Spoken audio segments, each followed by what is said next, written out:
آج کی اس ویڈیو میں ہم صحیح بخاری و مسلم کی مستند احادیث کی روشنی میں رسول اللہ صلی اللہ علیہ وآلہ وسلم کی نماز سکھائیں گے۔ اس کتاب میں بخاری شریف کی حدیث مبارکہ لکھی ہوئی ہے۔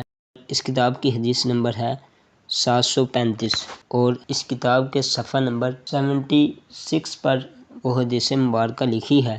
اس حدیث کے راوی حضرت ابو حمید ساعدی رضی اللہ عنہ ہیں۔ آپ فرماتے ہیں فی نفر من اصحاب رسول اللہ صلی اللہ علیہ وسلم انا احفظکم لصلاۃ رسول اللہ صلی اللہ علیہ وسلم۔ انہوں نے رسول اللہ صلی اللہ علیہ وآلہ وسلم کے صحابہ کی ایک جماعت میں فرمایا کہ میں حضور صلی اللہ علیہ وآلہ وسلم کی نماز کا تم سب سے زیادہ حافظ ہوں۔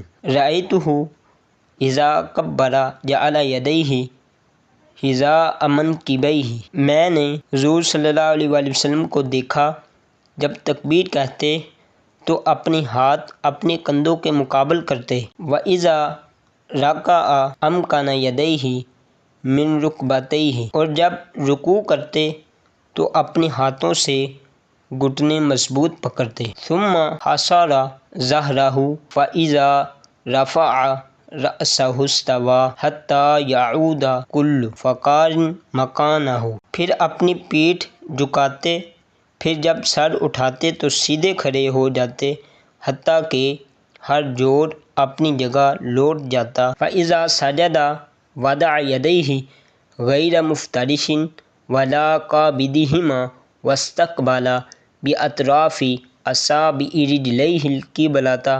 فإذا جلس في الركعتين جلس على رجله اليسرى ونصب اليمنى۔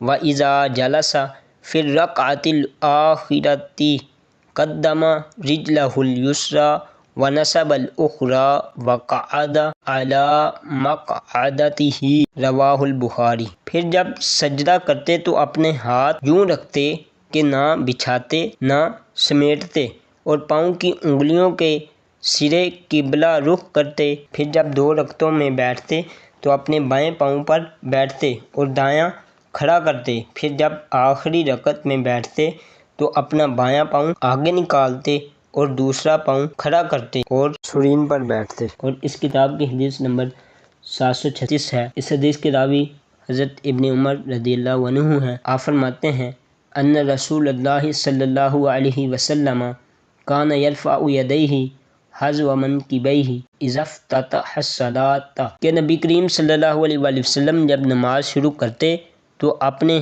دونوں ہاتھ کندھوں کے مقابل اٹھاتے۔ وَإِذَا كَبَّرَ لِلرُّكُوعِ وَإِذَا رَفَعَ رَأْسَهُ مِنَ الرُّكُوعِ رَفَعَهُمَا كَذَلِكَ۔ اور جب رکوع کی تکبیر کہتے اور جب رکوع سے سر اٹھاتے تو بھی یوں ہی ہاتھ اٹھاتے۔ وقال، اور کہتے سمیع اللہ لمن حمدہ ربنا لک الحمد۔ وکان لا یفعل ذلک فی السجود۔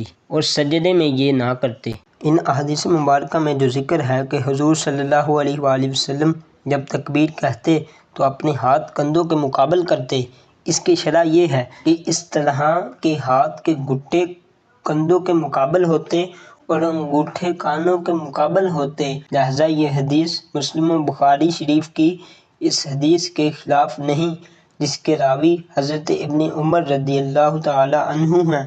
اس میں یہ ہے کہ حضور صلی اللہ علیہ وآلہ وسلم اپنے ہاتھ کانوں تک اٹھاتے تھے کیونکہ یہاں انگوٹھے مراد ہیں۔ جو لوگ کندھوں سے انگوٹھے لگاتے ہیں وہ اس حدیث پر عمل نہیں کر سکتے۔